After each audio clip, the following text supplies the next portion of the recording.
Thanks everybody for coming on a cold night. My name is Graham. I'm with the Graham Smith team. Ali Retta, Team Tailored Refined Lending.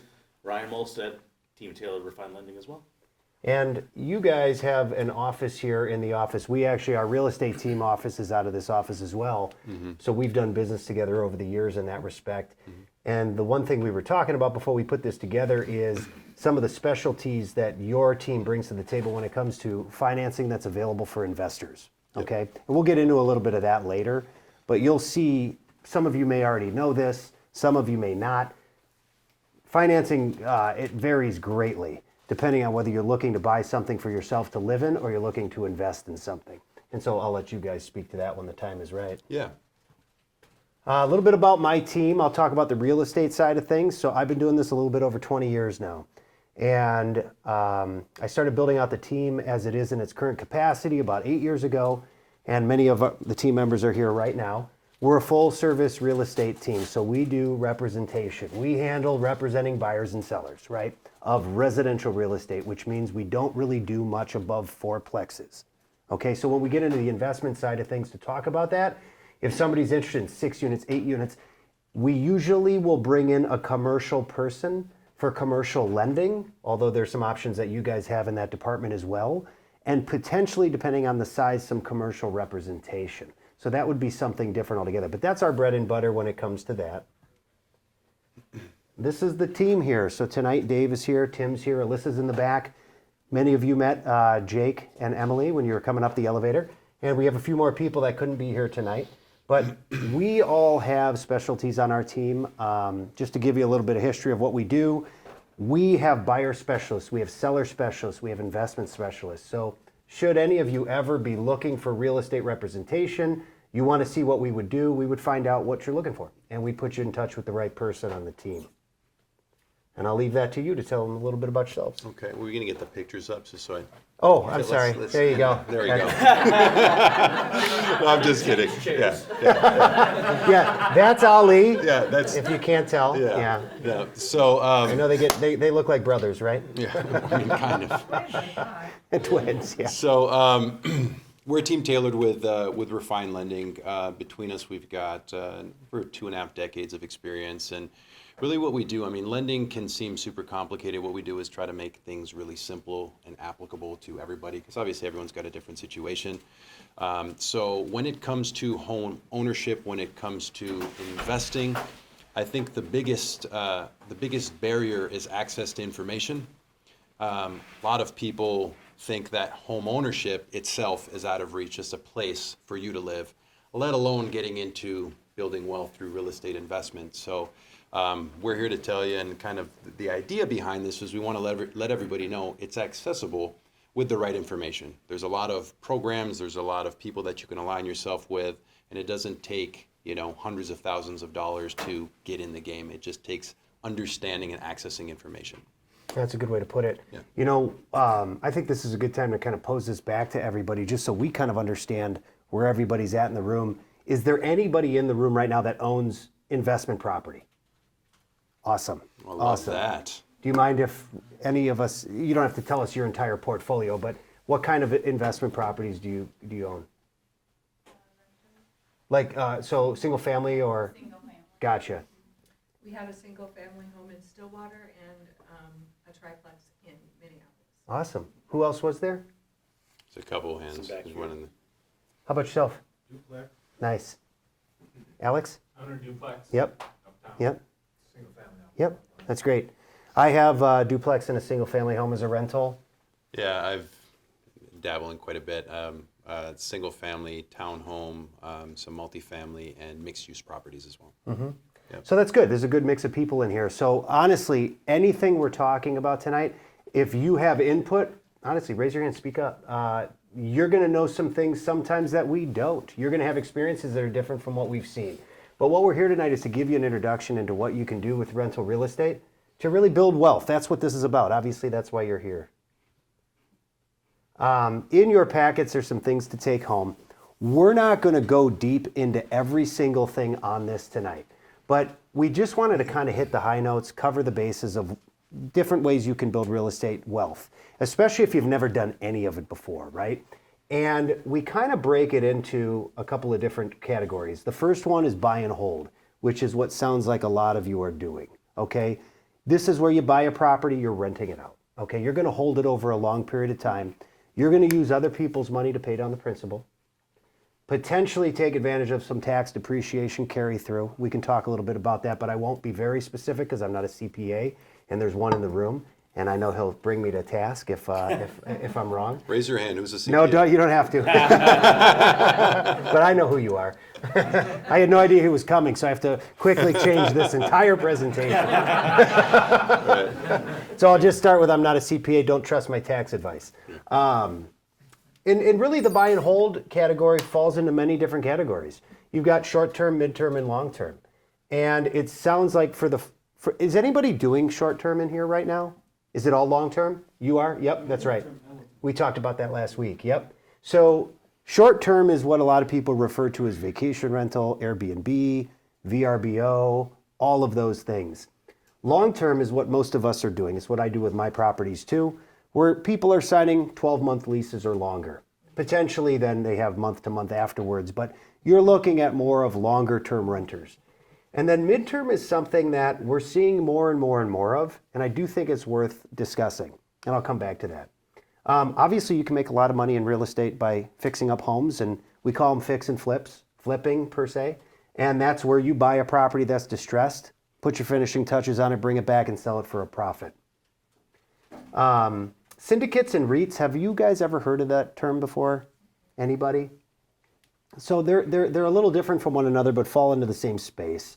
I mean, honestly, what this is groups of individuals investing together in property. So a REIT acts much like a stock. You know, you might buy shares in a REIT that have investments spread out all over the United States, or maybe they specialize in regions. Maybe they only specialize in apartment buildings or condos or whatever it might be. Maybe they specialize in something completely different. Maybe they specialize in strip malls. But that's like buying shares in a stock. A syndicate is also buying shares, but you're really usually among 20 to 30 to 40 people often, maybe 50, that are all pooling resources together to buy a big piece of property. So, for example, we were working with a group last year who bought a $10 million property in the metro, and they put 50 investors together to do this. That would be a syndicate. And there'd be all sorts of legal return on investment involved in that. Minimums that you could expect to get returned, potentially more if the actual investment turns out to be a really great return on investment. So those are things that you can talk about as well as a way to build wealth in real estate. This next one, I hear people bring it up to me quite a lot, but honestly, I don't know that a lot of people know what it is. Have you guys ever heard of wholesaling? Okay, you guys have, yeah. Wholesaling can be a bunch of different ways you can make money in wholesaling. Much of it has to do with distressed properties though, and a lot of it has to do with foreclosures. So wholesaling really refers to folks that are buying interest in properties that are going through the foreclosure process. And without diving too deep into this, there's a lot of money to be made in that end of the real estate market at the right time, okay? When folks in our state go through foreclosure, a lot of folks will find themselves in a position where there's an auction for the rights to that property. And that auction is typically, some representative of the bank will come to secure the note. But once in a while, there's enough equity in that property that private investors will. That's what wholesaling is. You're securing notes on properties that are going through the foreclosure process. Without going too deep in the weeds, our state has a redemption period after that date that allows the homeowner to get their home back if they can do a couple of things. The investor is investing their money at that moment to hold the rights in case they can't, in which case they can take the house. Wholesaling can also be much like, I'm sure you guys have seen advertisements before about guaranteed offers, right? I'm sure you've all heard that. I know people smirk, we know why. But the reality, I won't mimic him. But there's nothing wrong with that. There's nothing wrong with that style of doing business. That's a wholesale business. Basically what they're doing, and it's not exact science here, but basically what they're doing is they're buying properties for 20% of the market value, or 20% off the market value, so 80% of the market value. The idea is that they're gonna buy a property, get about a 20% discount. The reason somebody might wanna sell that to you, because they don't have to do anything. You're going to assume that property completely as is. You might even assume their stuff. They might leave stuff behind. They might need you to give them 3 or 4 months to move out. They might find value in that so that they can go shop and find another home, and they don't like the idea of trying to get their home ready, or maybe there are some deferred maintenance items or things like that. 20% sounds heavy, but when you think about it, you're going to accumulate costs on the acquisition, costs on the holding, and costs on the sale. Typically speaking, that model will yield you about 5 to 10% return on your investment, typically. But it's a way to make money and build wealth in real estate. And then the last one that I always like to share with folks is this really speaks to the folks that are like, you know what, I own a property, or I want to own a property, but I don't know that I can own a property and, invest in property. I'm just trying to own one first. I think a lot of people look past accelerated principal reduction plans. And what that is a fancy way of just saying you're paying down your mortgage faster than what the 30-year term is. People forget about that all the time. A lot of times folks do come to me because I really do specialize on the listing side of things on our team these days. And they come to me and say, I want to fix up my kitchen so I can get more money on my house in 2 years.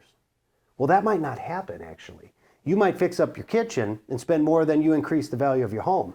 But I'll tell you what, every dollar that you spend against your mortgage is a dollar back to you when you sell, guaranteed. Not only that, if you're carrying an interest rate on it of 7%, 6%, that's like paying yourself a 6 or 7% return on that investment. People forget that. And that's a really, really, really good way to build wealth in real estate. I'll give you a specific example. So, sorry, I'm talking all that. No, you're good. You're good. We love it. When I bought my last house, we had been in our previous house for 13 years at the time that we bought our last house. And when we bought that house, my wife was pregnant with my first child, right? We didn't have any money. We were barely scraping by to get into that house. And we thought that would be our 3 to 5 year house, and then the whole market crashed in 2009, 10, and 11, so we stayed there for 13 years. But the point of it is, about somewhere around 7, 8 years into it, we knew it was going to take a few more years to get to where we wanted to be on the next house. So I started to imagine, what would my new monthly payment be in that new fictitious house that we were going to buy someday? And what's my monthly payment now? What if I start paying that monthly payment to my mortgage so I can see if I'm used to it, to see if it changes our lifestyle at all? And what I found was that payment was totally easy to make. We weren't going without, and I made that payment for 5 years. That 5 years took so much principal owed off of my debt that I had a massive down payment when it came time to sell. And that's how we were able to get in the house we're in. That's building wealth in real estate too. It's not always just investment properties. You can do it with your own home. Mm-hmm. Does anybody have any questions about that or anything to add to any of those ideas? I blew your minds. Look at that. Man, he's thorough. Again. He's thorough. All right. At this point, I was hoping we could talk a little bit about our history and investment properties. Dave, if you're open to it, would you come up? Sure. Cool. Grab a chair. Got Yep. one waiting for you. Yep. So what I was hoping to do is talk a little bit about specifically how you all got into real estate investing and what your experience has been with it to share, and then have any of you ask questions, provide additional ideas if you have any stories to tell. So first of all, this is Dave Bielke. He is our lead buyer agent on the team, buyer specialist that is, and actually our in-house investment specialist. Dave, you have owned quite a few investment properties, right? Yeah, I've got into it a little bit different way. Everyone's story is probably a little bit different, but I got into real estate, which is one of my beliefs now, is to buy real estate at any time because you can't make a bad decision, but as long as you hold it for a little bit. But I got into college rentals. I'm 42. I was 19, and my roommate said, let's buy a house. My dad told us we should do it. His dad did, and I said, well, I don't have any money. So we were fortunate. His dad co-signed as long as we worked for 2 years in the summers for a down payment. So we did. We worked our butt off, and so we bought our first student rental and rented it to our buddies. And it worked out well. We got to party in our own house, and they paid our rent down, and that was kind of the whole thing for me. It started me out as far as buying that first one, which we took some equity out of that one. We bought the second one, and everything kind of went from there. I like to tell a story about, if if you guys have ever heard of the Harvard of the North, St. Cloud State,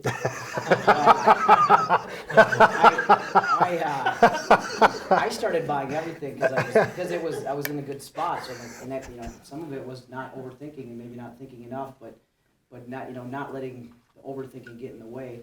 So I started to use one. Appreciation was happening fast at that time at St. Cloud State, so I pulled equity. I'd buy another one. And at one point I had, I think, 8 houses in a 20-unit apartment building.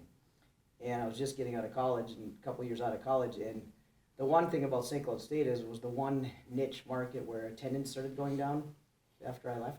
And they cut the football program. They did a lot of stuff. And I held those properties probably for 15, 16 years, 17 years. And like most things, they should have appreciated. This is probably the worst case that could happen, and I still came out really well. I sold those properties a few years ago for barely a profit, barely more than what I paid for them. But they were so far paid down because some of them were 15, 20-year loans. I was able to take all that money and invest in a lot of other stuff down here. So I tell that story even though I was dealing with college kids and they were breaking stuff. And, the one benefit was I was living off the income for a while.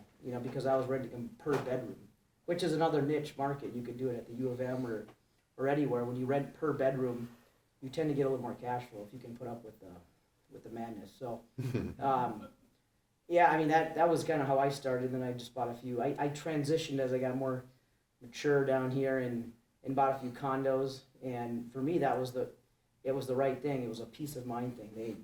I paid a $400 HOA fee a month, but sometimes knock on wood, I forget I own them, and they're just paying them off for me because they're managed. So I think there's no wrong way to do it. But So I think that's a good point to really go back to on the acquisition price and the sale price. So on those college rentals that you had, and you had a bunch of them, you bought and sold at a very similar price. So on paper, that might look like there wasn't a lot of return on investment. Right. But during the time that you owned them, for 15 years, people were paying the mortgage down for you with their money, not yours. So in essence, there was a lot of money made off of those Not to properties. mention there was an income that was taking place Right, that whole yeah. time as well. That's right. That's right. So you were able to draw income from those properties for 15 years and then have the principal paid down by those renters on multiple homes, which afforded you so many other choices here Yeah, when you built your absolutely. life in the Twin Cities the metro. goal is they should always appreciate a little every year, even maybe 2% at the very lowest, right?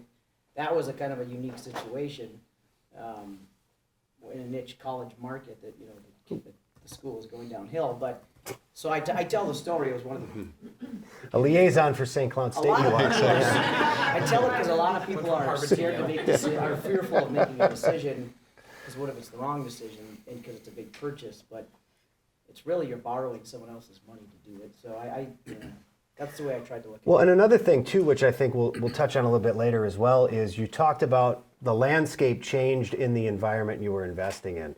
The school's attendance went down, which caused the property values to drop as well. And sometimes things can happen like that in a municipality, in a state. There can be big, giant job losses. There can be one particular employer who employs everybody. If you're renting out in the outskirts and might be adjacent to like the Hormel plant or something, if Hormel left, that might be a real challenge, right, to see what happens with your rentals. But you were still, even in that challenging environment, able to draw a pretty big profit off of Yeah, this. and that, like I said, that's probably one of the worst case scenarios Right. that could happen, and it still turned out well. Right. So most Yeah. properties should appreciate it a little bit more. Ali, you were telling me a little bit about some of your properties the other day when we were talking about this and planning for today. Yeah. Do you want to talk about how you got into this? Yeah, I got into it just buying a house to live in, right? That was kind of my first thing. And I got in there and I was always told from a young age, I don't know why, I understand why now, but they said, buy the ugly house on the nice block, right? So that's what I did. I went and bought a house. At the time I was about to get married and I wanted to live in the suburbs. She wanted to live downtown, so the middle ground was South Minneapolis. That's what we agreed on. So we're in the Diamond Lake area. I bought a house on 5th Street, and the house was purple. and the garage was kind of tipping over, and it was just her and I. So we said, hey, you know what? Let's go for it. She wasn't, full disclosure, she wasn't super happy about it, but I said this is something we could put some sweat equity into. So we bought the house. We paid $165,000 for the house, and then we decided. After 2 years and some work to it, and really I didn't do anything phenomenal besides the garage itself. It was a detached garage in an alley, Minneapolis. So we just, made it stand straight, so you redid the siding, painted it, redid the roof. Probably were, I don't know, about $7,000 all in.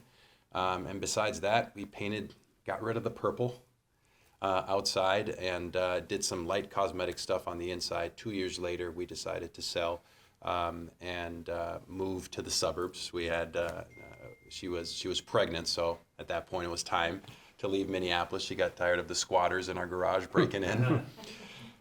So we did that. We sold it for just under $300,000, and we used that for a large down payment, and that was in 2 years. We used that for a large down payment and paid off both of our student debt.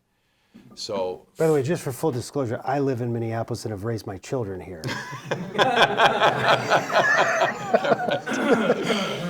yeah. So to me, that blew my mind. Having the ability to, in the mortgage world, we see people constantly struggling with student debt, and people are coming. It's a big problem that exists in our world. So people are coming out of school and they have a 4-year degree, and if it was like me, it was in business, right? So that degree, I don't know really what it's fully worth or what it did for me career-wise, but it's a degree, right? So that was $80,000 over my head, and you walk into the job market, and if you're lucky, you get a job for $50,000 a year. That'd be great, but then you have a house, you have a car, you have all these things.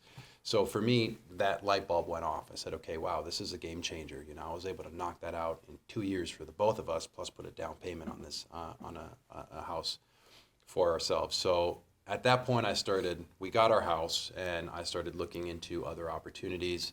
The first one that came along was a duplex in St. Paul, and I had no clue what I was doing. I didn't have any idea how to be a landlord or what that looked like, but I knew that it was an opportunity at minimum if I could just break even. I wasn't looking to get rich quick. I knew if I could break even, somebody else would just be paying down my mortgage. So I did that, and I managed it myself for the first year. And then after that, we got a property manager and started getting into, I knew several people that were doing the same thing, that had duplexes, and they were kind of playing smaller game. And we said, okay, let's syndicate, not on a 50-person level, but let's just do a small little syndication. So it was me and a couple other people. We put our money together and started getting into mixed-use properties. So we bought a place that had a couple storefronts at the bottom and apartment buildings at the top.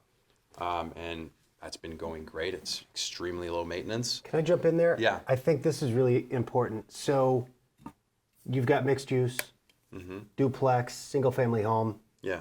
Did you ever hire a property management company, or did you do this yourself? In the beginning, I did it myself. Yep. What I always do and what I recommend, because it's a common objection to, like, well, I don't want to be a landlord, right?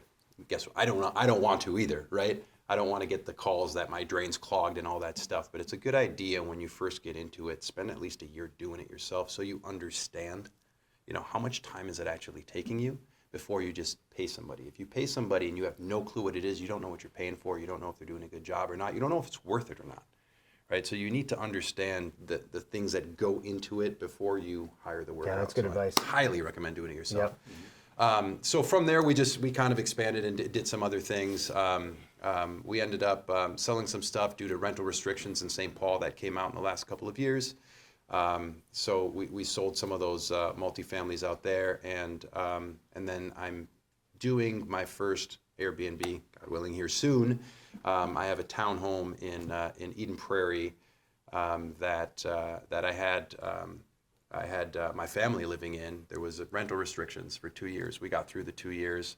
Now it's able to be rented. So we're going to start trying out the short-term game and see how that goes. That's great. Yeah. That's great. Yeah. And Ryan, you and I were talking a little bit too about just some of the things that you've even talked about, how your team has helped folks with acquiring some of these rentals, you know, sometimes I know for all of us that have done this, if you've got 20% to put in or 25% to put in, I always think that's great. It's always great. It hedges your bets in case you get into a bind and you have to sell it.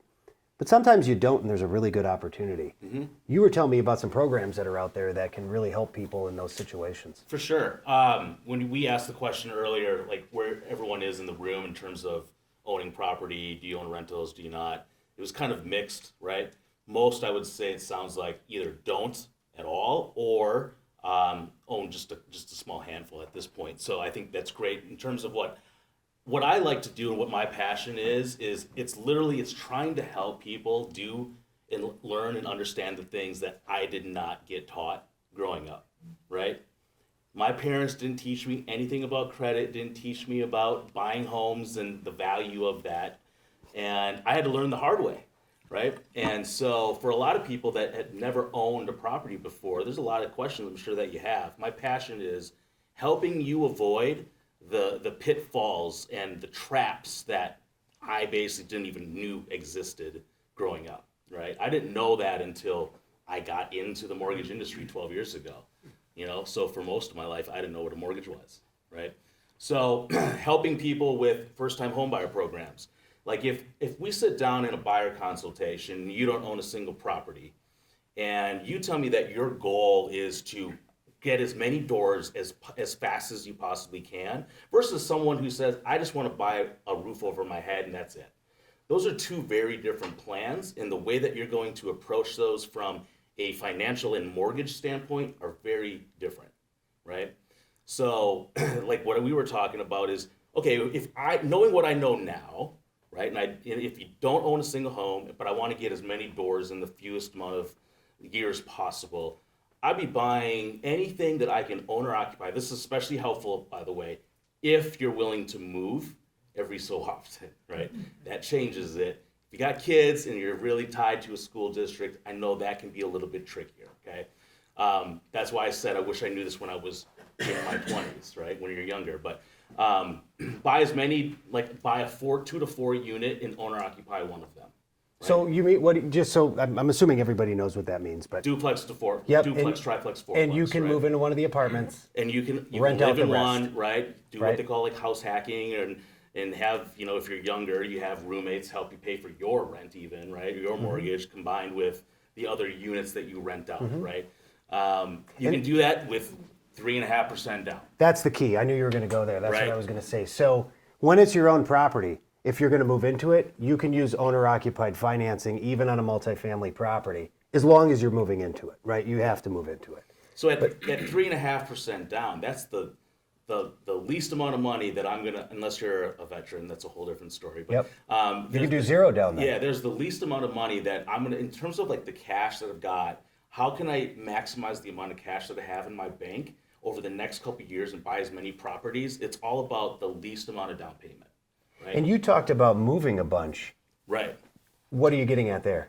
Like, So you can use, and there's an order of operations in terms of the programs, and that's what I was kind of hinting at, but you can live in that property for just 1 year, like with FHA financing, 3.5% down, and then you can move out of it and you can buy another property. that's right. And you can treat that next purchase as a primary again, right? And just to be specific in that, if somebody's looking to keep those properties for a long period of time, that time of ownership doesn't really matter. Because there can be some other things that take place for folks that haven't owned before. There can be some other things that take place when you live in your primary residence. You can waive some capital gains tax. Yeah, we're talking the tax stuff. That Right, or the exactly. amount it is. I'm not saying how much. Yeah, it is 2 years. It is 2 It is 2 years out of the last 5. So if you're moving into a property and you move out, you've lived in the property 2 years. After the 3rd year of being out of it, you're waiving your capital gains waiver, rather. So if you're not really worried about that, because you're going to hold this property for a long period of time as a long-term investment, it doesn't really matter anyway. You can live in it 1 year and move out and get new financing for the next building. Correct. And Yeah. then I also know a way, And another 3.5% down or 5% down. correct. Or, Thank you. Yeah. or, sorry, or, Yeah. what, tell us about the 5%. Yeah, so you could also do another property, again, up to 4 units where you could just do 5% down. And you can even get if you needed it or wanted it, you could qualify for down payment assistance as well. That's on right. top of that. That's City right. grants. So One Is that thing, also through FHA? Not necessarily, Not no. necessarily. No. No. There's conventional Yeah, options. 30% down, and Yep. we weren't even offered FHA. Is For it- an owner occupant, for, you were occupying it? We're not yet Yeah. renovating, but we Right. are going to be living. It depends on, so well, I'll leave if that it to you. was treated as a true investment property, how many units? 3. Yeah, Yeah. so then you're gonna have to put that down as a true investment property with most lenders. We do have programs with tailored and refined lending where we can get into 2 to 4 units with as little as 15% down. As a true As investor. a true investment property, non-occupied. So where other So if lend, you, oh yeah, I'm sorry, I didn't understand the distinction between true investment property and one that you're.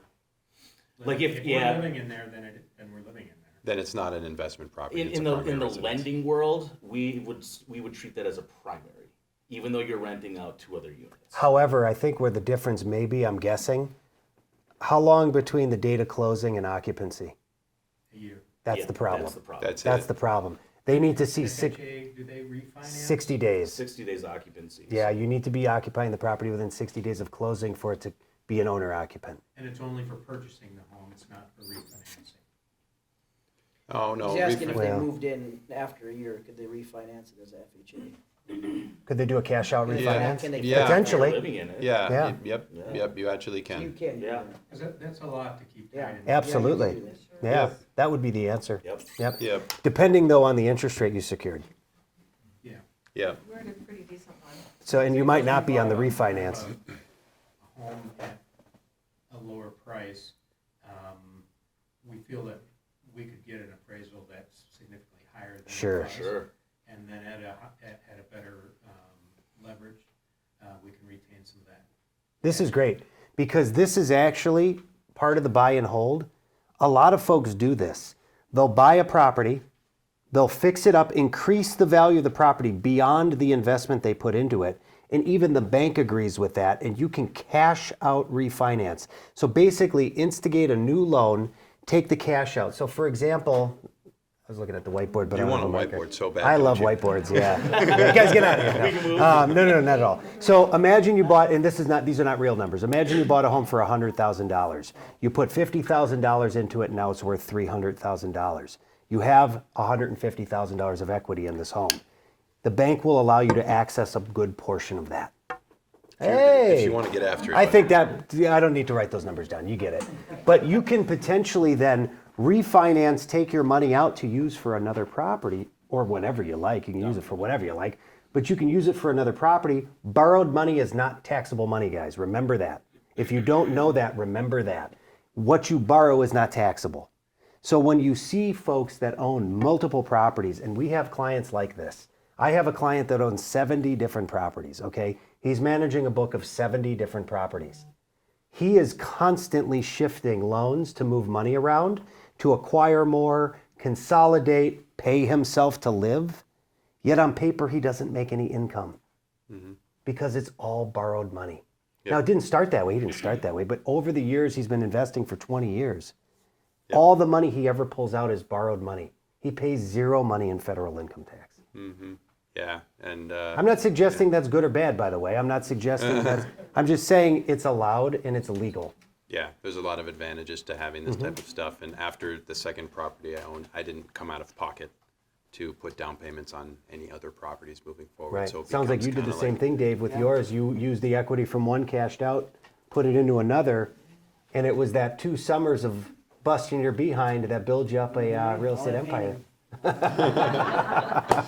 I want to quick circle back Yeah. to the lending side of things. So on when you're qualifying for one, so if let's say you're buying a fourplex, you actually get the opportunity to use leased money, right? So the money that the places are renting for to help you qualify. So that's something huge. If you're not qualifying for the whole payment by yourself, but there's leases in place, you get to take advantage of that. So again, it's not if it's a fourplex and it costs $600,000 and you're like, man, they told me I could get $350. Guess what? You get to use that as well. I think that's an important Yeah, distinction yeah. to make too, is there have to be leases in place. Mm-hmm. You Right. can't have a vacant unit and count that as possible income. That's Correct. right. That's Correct. right.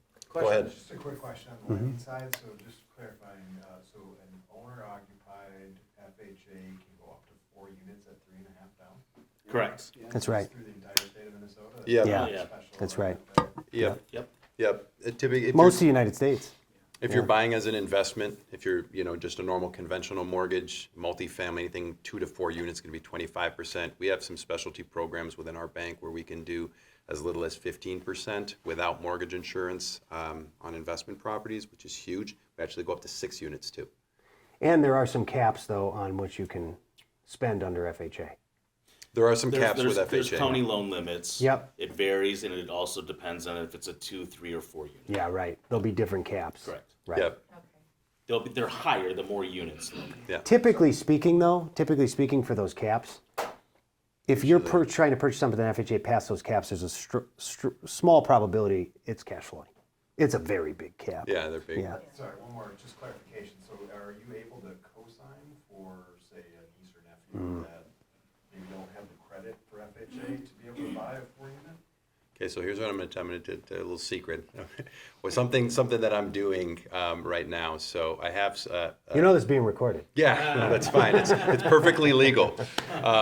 But being that in my 20s, I was largely renting and just ping-ponging around, right? And he was talking about if I knew what I knew now back then, what I have is somebody in my family that is in that age range, and he was talking about buying their first house, talking about how do I do it, down payment assistance programs, and I said, listen, I'm gonna make a deal with you. I'm gonna co-sign and get you into this house. I'm gonna put the down payment. You can do that, non-occupying co-signer, but you're gonna move every year, right? So it's a quick way for him and me also at the same time to get a lot of properties. It's a win for him because he's getting equity in all these properties. He's sharing it. It's a win for me because I get to take advantage of small down payments and primary residence financing, interest rates a lot lower.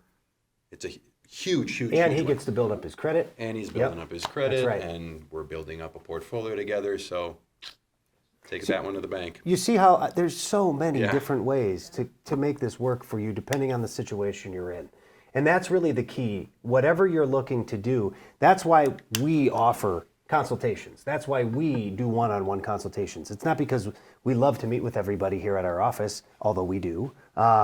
It's not just for the sake of talking. We want to know, what is it that you're looking to achieve? When do you want to achieve it by? We want to know if you're looking for something that's going to be a short-term achievement, or if you have 20, 30 years to make this investment fully pay off for you. And then that way we can put together a plan. With Tim, with Dave, they're our buyer agents. They will get out there, find you those properties. I know we have a handout in there, but Alyssa, I don't know where I put it on here. It's how to identify the right properties. And while you guys are up here still, I wanted to talk about that a little bit. Dave, you said something early on, and so did you, Ali. There wasn't like a magic property, like you bought the right one that was such a good deal that it made everything else work out. How do you identify good properties that can be good rental properties?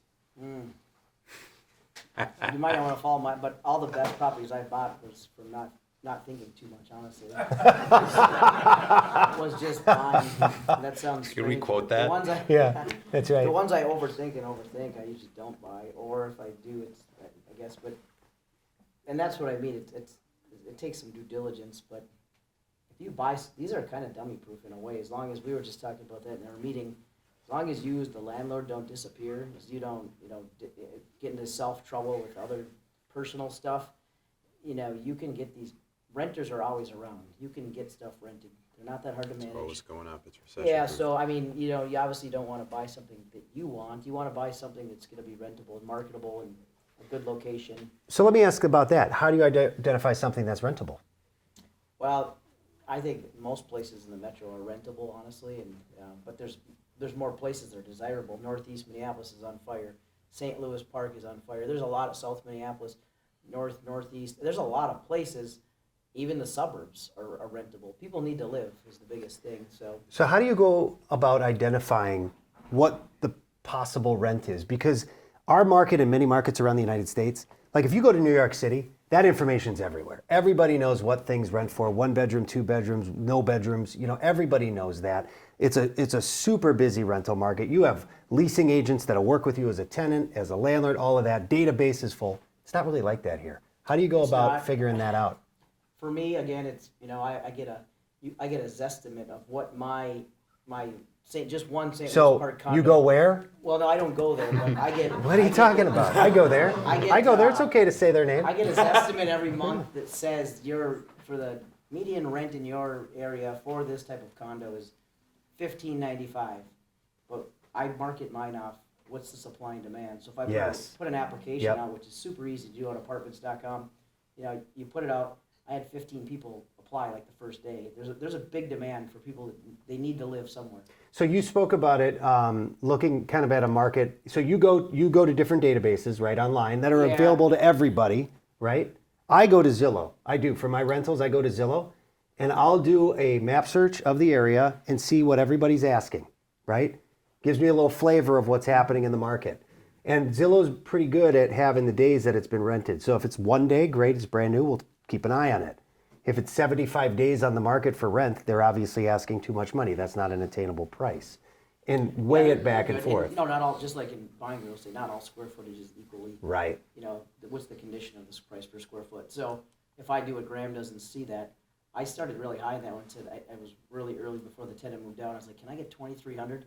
I tried it. I had like 2 people that were not so I knew right away. I tried. It didn't work. So then I lowered it down to $18.95.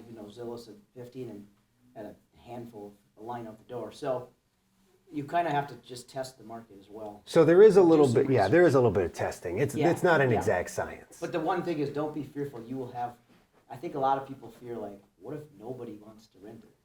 I don't. Never I gonna almost go. think that's virtually impossible. But here's the If thing, you're this renting is where- it for the right price. This is where having people in your corner helps too, because what you're talking about, if that was not a property you owned, but a property you were looking to buy, and you were thinking, I can get $2,300 rent for this, and you made an offer based on getting $2,300 rent and found out you can only get Yes. 18, that could be a big problem, right? So you want to make sure whenever you're acquiring the properties, you're leaning on other people, comparing, contrasting, having time home buyers that are coming out of the rental market. You've got a lot of great insight on what the market will bear right now for pricing. But even myself, my rentals, a lot of it, I just had I had a house turnover this past spring, summer, and I had a long-term renter in there for a while, and I thought, well, maybe I could get more. I don't know, I'll give it a try. And I gave it a try and I got it. I was like, oh my God, I can't believe they're going to pay that. I hope they're not watching. Yeah. Just kidding. But yeah, sometimes it's a little bit of, just give it a try, see what happens. But you definitely don't want to get yourself in a position where you're upside down on that property. That can't happen because that'll get you out of that investment in a very quick fashion. We're starting to say that real estate values are coming down. They're saying that. In certain areas, there's estimates, you'll start to see them coming down. Yeah. Case Schiller. Yep. In this market, what do you recommend? Do you ever say wait? Do you say? Potentially. Yeah. I mean, Dave, you can speak to that a little bit because you're out there with our buyers every single day. I don't personally, but that doesn't mean my strategy's right. Just because I feel like when you should have bought yesterday, right? The quicker you buy, if you're looking at for an investment and you know that we can get somebody in there, whether the market rent is $1,800 and everything's down right now, and so you get $1,500, it's still covering your mortgage. You're still building wealth. They're still paying off your mortgage. You're still be able to write taxable income off, mortgage interest. I mean, all that other stuff. I don't even think we talked about. Maybe because that accountant is here. And he's No. I'll still talk about it. But there's so many other Chime in things you on can this. do, and even if you do put 20% down on a $400,000 place, or maybe it's 10%, so you put $40,000 down on $400,000, and let's just say it appreciates at the very smallest of 2% a year. That's $8,000 on $40,000. That's a 20% return. So That's right. there's so many ways to look at it. Like, where else are you going to get? Are you going to pick a stock and get 20% return? Not likely. Not lately. As your place is getting paid A couple down, years ago. as you're able to write off mortgage interest. So there's a lot more in detail you can talk about as well as kind of that tax. Oh, and I will. Really pays a lot of attention. The other thing we noticed was, and I'll come back, but Yeah. but that was a little frustrating, is that looking for duplexes, there was a lot of stuff that was selling without ever coming on Yeah. Zillow or any of those. Yep. And so what's where's the back room? And can we go Right there? That's here. right. That's Literally. right. So, Literally. I'm no joke. well, it's sort there's of, a- but I don't want to overpromise and underperform here. So, Yeah, yeah. we are consistently. This is what we do for a living. I've been doing it 20 years. Dave, you've almost been doing it 20 years. This is all we do. We're constantly living and breathing real estate, which means that because we've listed and sold a lot of properties in the area, other realtors know us. They share information with us.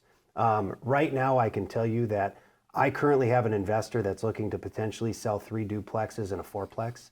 Now, it's potential. I can't give out addresses yet.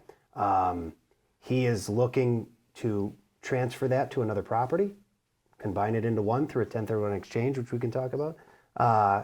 That's what he's investigating. When the time is right, I've already got agents and other people that know that they're in line to get that info. You know, this is the kind of stuff that we're always looking to meet with people, because if you are interested in those opportunities, we want to put you on that list, because It really people, felt like there was just, nothing was coming down to the little people. well, trust me, most of these people that are on the list are little people. They're just represented by I'm big not that people. tall, you know. I get most of them. I'll give an example. It's right behind me. This one did come to the market. So before I do that, Ali, you wanted to say something? Yeah, I just wanted to circle back to your, as far as timing, like the one thing, we're never going to time the market. You're never going to. And the nice thing as Not on purpose. Yeah, exactly. Some people bought GameStop at the right time Yeah, and became right. millionaires overnight, but that's not everyone. What I always look at, the cool thing is as an investor, right? If you're coming in and you're trying to flip a property, yes, there is something to do with timing, and it might be a bad time. If you're trying to buy and hold, the only thing you're concerned with is cash flow. That's it. That's right. That's it. If the market goes down, like people like to, like this property that I own in St. Paul, oh man, it's down to $20,000. The rent's the same. Actually, Maybe higher. the rent's going up every year. Right. Right. I'm cash flowing the same. Yep. My mortgage is on a fixed rate. I don't care what these fictional numbers mean. I'm still doing just fine. Unless I intend to sell in Unless 3 to 5 Unless years. you're yeah. intending to sell it. But in Yeah, a buy and right. hold situation, in Yeah. that case, if you are intending to sell, you align yourself where like, hey, I don't need to sell, but when the market gets right, then you can time it on the upside and decide to sell. But you're not worried if it goes down because you're cash flowing every month. So how do you find like ugly houses? I mean, do you Yeah. have to do a ditty and, put it on the TV and spend 10 minutes? I wouldn't do that. Yeah, that'd be a shot. It might work, but I don't think so. Graham's Because we've been known to do a we've ditty. seen some of that, right? Yeah. A couple different ways. So I think over time that problem will take care of itself. Currently, there's 73 million baby boomers in the United States. Okay, and the simple truth is they won't be here in 20 years. They own property at 65 to 70% of that demographic. This is going to be the largest transfer of wealth our country's ever seen in the next 15 to 20 years. Mm-hmm. And a lot of them own ugly houses. Outdated. Oh, I'm sorry. Yeah. But there's going to be I'm shopping for truly ugly. those Because I don't opportunities. want a lot of bidders. Those opportunities are going to come up. But then again, that's a whole nother thing. I got bounced off of here. It depends on, like, if that property comes to the market, let's say hypothetically speaking, the property's in a neighborhood that demands $400,000 and they list for $199,000. What do you think is going to happen on day one? I don't care what market you're in. There's going to be 25 people at the door, and it will be a bidding war, and the highest bid will win every time. Sorry, I got bounced out of here. I have to go back. Can I just chime in on two things Yeah. real Yeah. quick? If it makes it to the market. I'm just not convinced that these properties made it to the market. Well, most of them, Lister, yeah, right. So what Arms. one of the things I was going to say to that is, for us, we work with a lot of different agents. We love these guys, and we work with a lot of different agents. A lot of them work with a lot of investors. And in this last week alone, we got multiple offers accepted. None of those were listed. It was all behind the scenes, off-market deals that, working with the right agents and the right team, they know, they do their due diligence. They make the Some cases, they're getting paid 2 or 3 times what their usual wage is to take a 3 to 4 month contract. They need a place to move into and they need it furnished. In a midterm rental, you can start to really see that average rent go up per month. The beautiful thing about a midterm rental versus a short term, you don't have to turn it over every 3 to 4 days, right? You're doing it every 3 to 4 months. And in some cases, not all, in some cases you can approach almost the same return on investment from a midterm rental as a short term. in some. Yeah. So it's worth checking out. Back to this. So with this particular property, a little bit of this is hypothetical, but I'm going to show you this, and Dave was talking to it. So this individual bought this property, and after let's say they put down a 25% down payment, okay? Let's say they're a true investor and they put down 25%. Maybe it's 30, maybe it's 20. They have a 15% option, but in this scenario, we've got 25%. When we look at what their income is from the rent, and that rent on there is true, one of the units rented for $15.25, the other rented for $14.75, okay? They were bringing in $3,000 a month. After, they pay for everything. They pay for their mortgage payment. They pay for any fixing up. I put in some miscellaneous. What if they want to go crazy in the summer, spend $2,000 on flowers? What if they want to find some things to do? This actually was in really good shape, didn't need any work. What if they have $1,000 of work to do? You can always find $500 of miscellaneous things. And that's high, those numbers. It is. Let's say they're managing this property themselves, okay? Again, doing it themselves. Their water and trash is paid. Everything is paid. Their net profit before tax is $5,776. Now, in most cases, in most investments, that's a profit that you owe taxes on, okay? But it is a profit nonetheless. When we look at specifically line 33 here, cash on cash return, that's a 6.81% return on their investment in year one for putting down 25%, which is a giant number on $339,000. If we look at appreciation and we ran it at 4%, let's say it's a 4% appreciation rate. Your oh, by the way, that cash on cash includes their principal they paid down as well out of that mortgage payment, right? Graham, these numbers are small. Can you zoom in, please? Wonder who the CPA is. I don't know if I can actually. He's self-identified. Uh-oh, I might have messed. Up top, if you go up top to the Look where it says 100%. 100%, click on the down. Oh, There you go. thank you. That's better. Thank you. Now I can see. I didn't even know. All right, so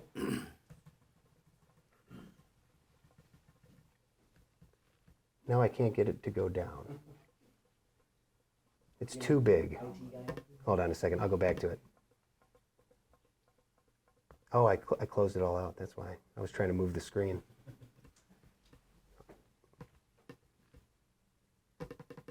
So when we look at this, I like to look at these in multiple different ways when it comes to ways to measure, okay? Oh, darn it. I thought it would pick that up. I have no idea how to manipulate this screen. Try 150. What, yeah. Real estate is a specialty Yeah, guess. that's right. No freeze, no rows, yeah. And now I can do this? I think you should. Thanks, Alyssa. Hey, that's our director of operations. Surround yourself with good people. So, That's the difference. a couple things we're looking at here. When you're looking at, it doesn't matter if you're looking at long-term, mid-term, short-term. There's a couple different ways to look at your return on investment, and this is for year one, okay? If you're looking strictly at cash at a 25% down payment on this property, that's coming out to about a 7% return. It's not great. It's not bad, right? A lot of people are losing money in the stock market right now. Now, these days, that's really good. Yeah, right? The reality, though, is over time, your property will probably appreciate on average between 3 and 4% a year. Over time. If you're building that in, and you actually build in a 4% appreciation, not on the money you put down, but on the actual value of the property, that brings this to a 23% return in its first year. Now, you see where it says cash plus appreciation plus depreciation? This is the part where I'm telling you I'm not a CPA. And everything I'm about to tell you, you go and check that out with a CPA. All right, don't trust me on this. Check it out for yourself. There are things you can do with rental property that a lot of folks don't really anticipate or know about before getting into it. Instead of writing off every time I fix a piece of siding or I put a new roof on a house, the IRS lets me depreciate the property over a 27.5-year schedule. That means you get to take the value of your property, divide by 27.5, and that's a write-off you take against your gains. Okay? They allow you to write off against appliances. They allow you to write off against flooring. Often, those write-offs will not just negate any gain you've made on the property. On paper, they will be greater than that gain. In this scenario right here, the carryover tax write-off was $12,774. What I'm telling you again, I'm not a CPA. My understanding of this is the IRS says if you're a real estate professional, that means 50.1% of your time is spent dealing with real estate. You have no cap on that carry-over tax write-off that you can take against your income. Feasibly, if I owned 10 of these properties that they're losing $12,000 a year on paper, not cash, I'm making cash, but the depreciation, if I had 10 properties at $12,000, I have $120,000 of write-off.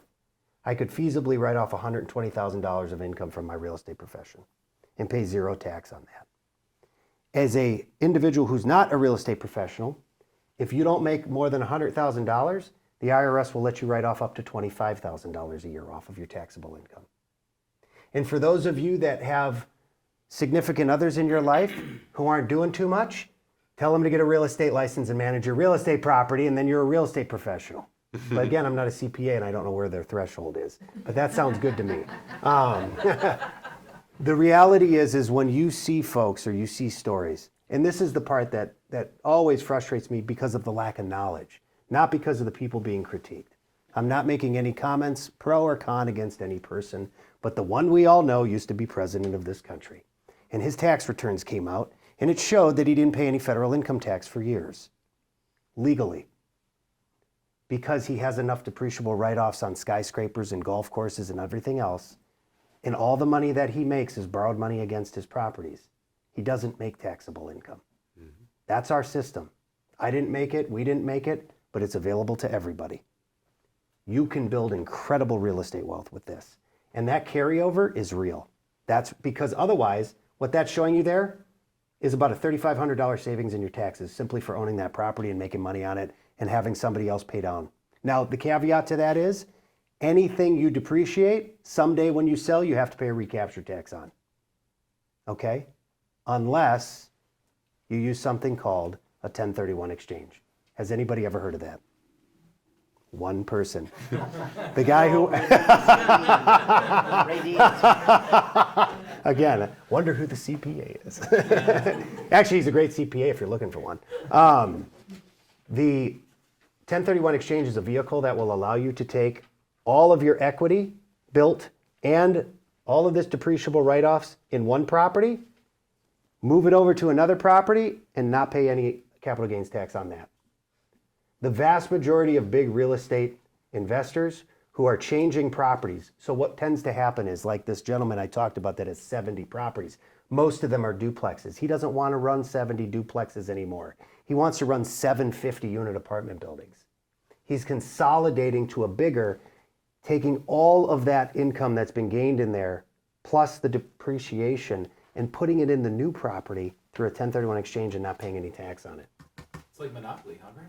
It's not quite monopoly. It's not quite monopoly. But the reality is that a lot of these folks, someday when they pass it on to their heirs, it has to get figured out, right? And then the CPA will probably tell you there's ways to figure that out too. But the reality is, even if I was to inherit or I was to give my children a bunch of properties with deferred taxes on them that they had to pay, great, good for them. They're still getting property, what's the big deal? But this is a way to build your wealth, to maximize the ability to access that equity to buy more real estate. That's what that's all about. Is that equivalent to like you buy a house, sell it for more that you're living in? Yep. Buy another house, sell it for more, and Yeah. you build up this equity, you don't pay on it until you die. So the thing is, But different. it's for... right. So what you're talking about is that in my primary house, I, as a single person, can make up to $250,000 of profit as long as I live there a minimum of 2 years and it's not taxable. I, as a married person, which I am, we can make $500,000 of profit before it's taxable. But there's no down the road later tax. That's just what it is. If I make $700,000 of profit in my house, $200,000 is taxable, $500,000 is not. And that's profit, not just difference of acquisition minus selling, because there's costs. You're going to have all sorts of other costs you can itemize as you've owned that house. But what you're talking about, yes, there is a tax incentive for owner occupants, but what we're talking about here is about investment property. Yep. So is that what you meant when you were saying going from like owner occupant to owner occupant where you have to waive that? Yes, capital gains tax that's for right. 2 years? So That's when right. you sell it, you wouldn't be able to do it with that other. That's right. So imagine in the scenario you were sharing, you bought a fourplex. You put 3.5% down, you lived in one of them, right? And you lived there for 2 years. A portion of that is going to be exempt from tax simply because you lived in it. Now, if you want to hold it for longer, that doesn't matter anymore, right? But you can do that every 2 years, move and have either a portion, because it's a fourplex, you only lived in one, it's a portion. If it's a single family home, it's the whole thing, right?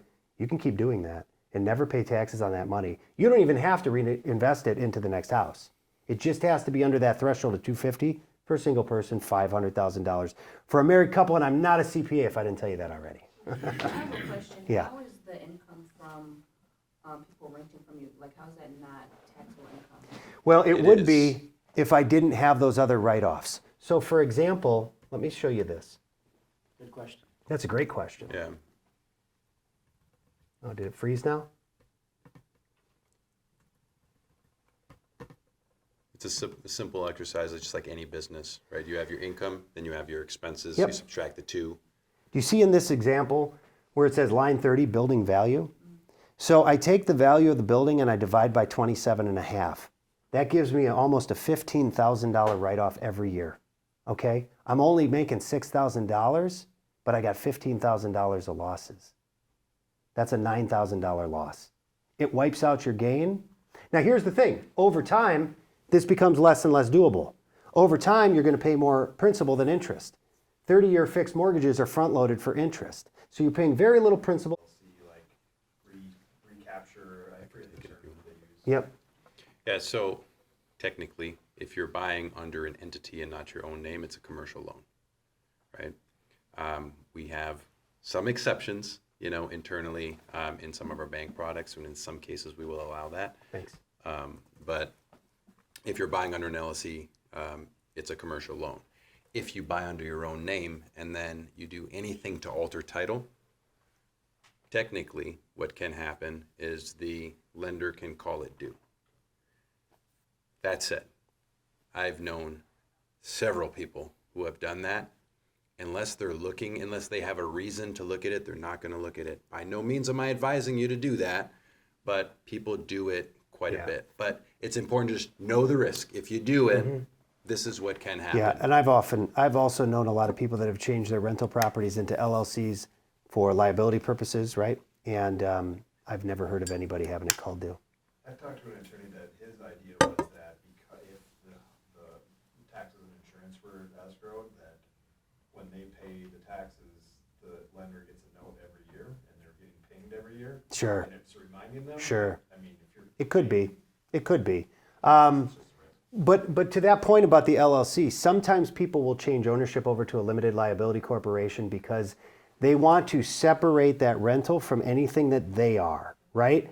Because what if somebody gets really badly hurt on that rental at no fault of your own, but you could potentially be subject to some sort of liability. Potentially, and again, I'm not an attorney, potentially the LLC can shield you from that past the property itself.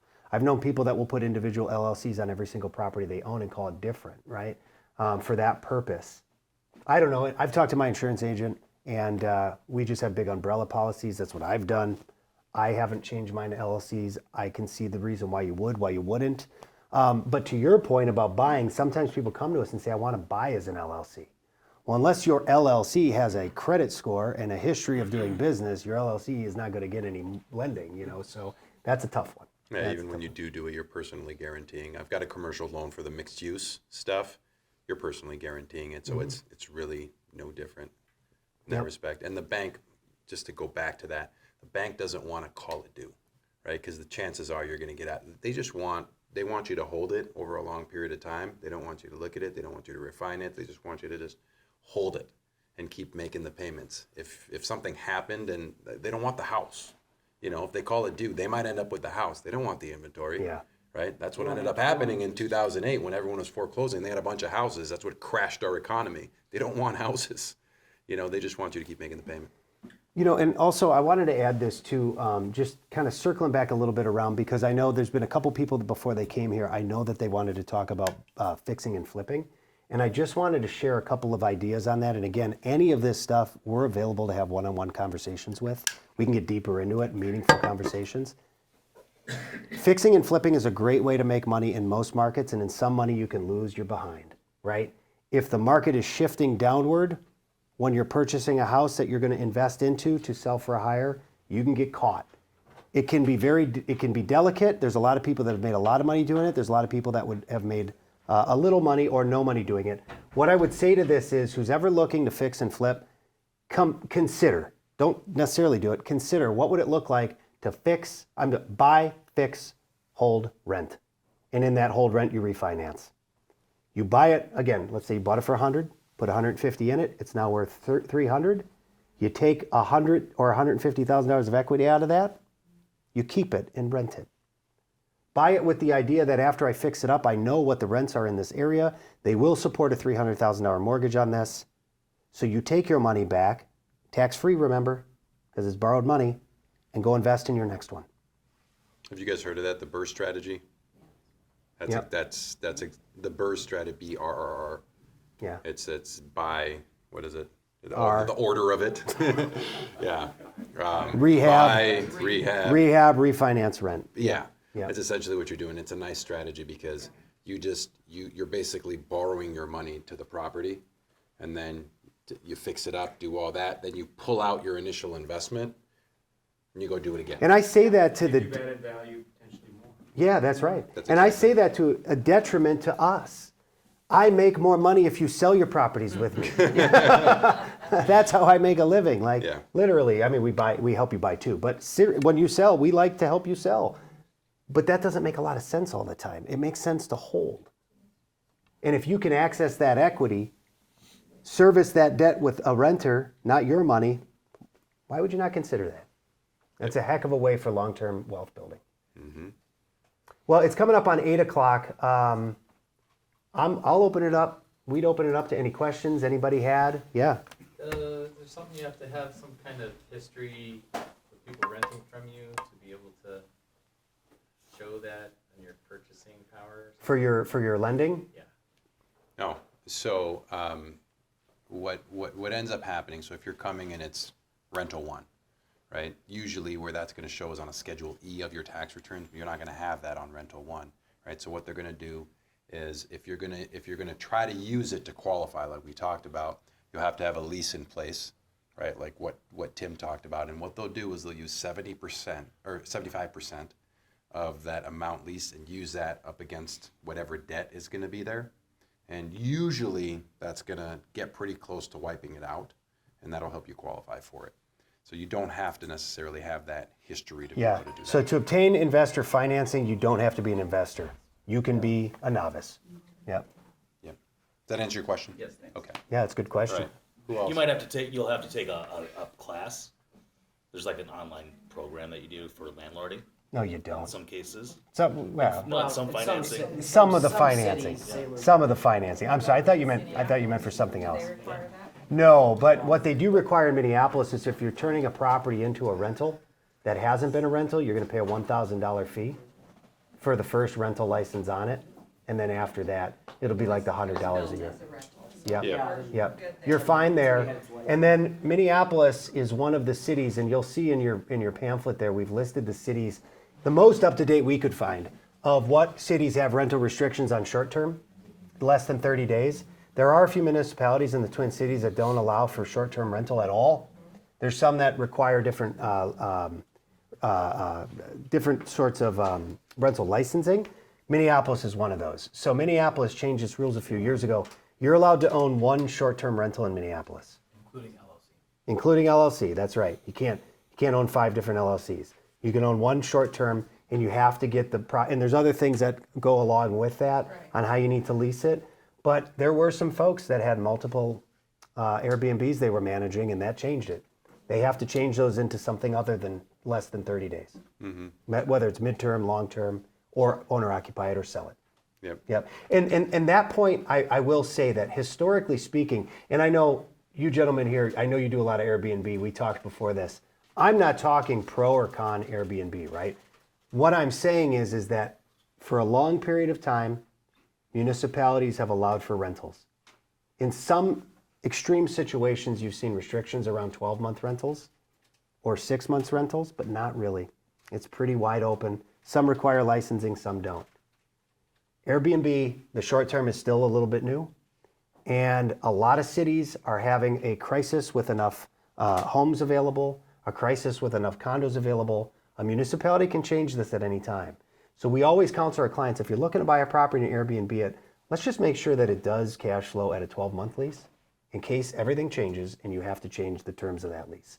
Because if the municipality changes it, we were just talking to one of the other people on our team, Rosie, whose friend's parents bought a cabin up north, and I was unclear if it was here or Wisconsin.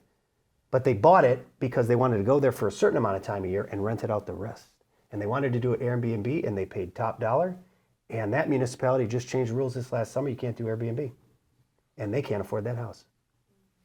Yep. And think about how many people are willing to rent a 12-month lease in the middle of nowhere. Yeah. This is a problem. That's a problem for them. Yeah. They're going to take a loss on that house. Yeah. It is. It is. But again, if you get into enough properties, eventually you're going to lose something, right? It's not going to be all batting 1,000%, you know? Maybe. Here's the thing, but Dave said it. No matter what decision you make with a home, you hold it long enough, it always works out. Might have to be 30 years, but it works out. It always does. Last thing I'd add, because it's coming up on 8, I've told this story to so many people. I'm still shocked that this story happened to me, but it's true. So 3 years ago, Dave and I were standing on Lake Minnetonka, and we were ice fishing. And I asked him, do you think you could get a property on a lake that could cash flow in the metro? And, you know, not use it yourself, just literally like maybe a multifamily. And I went back home that night and started researching. There's not a lot of multifamilies with Lakeshore. There's just not, right? I found a couple, but they were outrageously expensive. And so I started to kind of toy around, and I did some tax searches to find how many multifamilies exist on Lake Minnetonka. All right? If I was ever going to do this, I'd want it to be on a premier lake. And there was only like 12 in the whole tax report. And so I started plugging in all the addresses, and I found a couple that had been listed in the last 10 years. So I saw the picture, right? And there was one particular one, the picture was a side-by-side duplex. It was beautiful. And so I printed that picture up and I cut it out and I put it on a piece of cardboard in front of my screen at home. And I was like, that's the kind of property I want to own. 4 months later, I bought that property. I got in touch with that seller, and he said he was ready to sell. And he was ready to sell at a price that made sense, that cash flowed. And I own that property. And after I bought that property, I bought a boat. And I get to keep my boat at one half of the dock, and one of the tenants gets to keep their boat at the other half, and one tenant doesn't get a boat. My boat goes from that dock to a dock across the lake where it gets stored in the winter, and then it gets dropped in and it drives back. I don't even know how to trailer the boat. The boat doesn't come to my house ever. That was the deal. I was allowed to get a boat if it never showed up at home, because it would be taking up a garage spot. We live in South Minneapolis. There's no room for a boat. There would be bicycles in it and all sorts of lawn chairs, and it would be terrible. And I would never use it. And I own that. Guys, if any of this seems out of reach, it's not. You just need a plan. You need a plan. Yep. You can do this. Step one's the hardest. Yeah, is just totally. getting in the game is the hardest, and it's not actually physically hard. It's just mentally just getting yourself to just. It can be physically hard too. It can be physically hard too. That's right. That's right. We're putting in a lot of sweat equity. Yeah. Good. Good. Well, thank you all for coming. Yeah, Alex. Before we go ahead. The gentleman who hired a property manager, what do the rates look like, and how's that selection process? So I don't know what they are now because I have people in my family doing it. But typically the ones that I were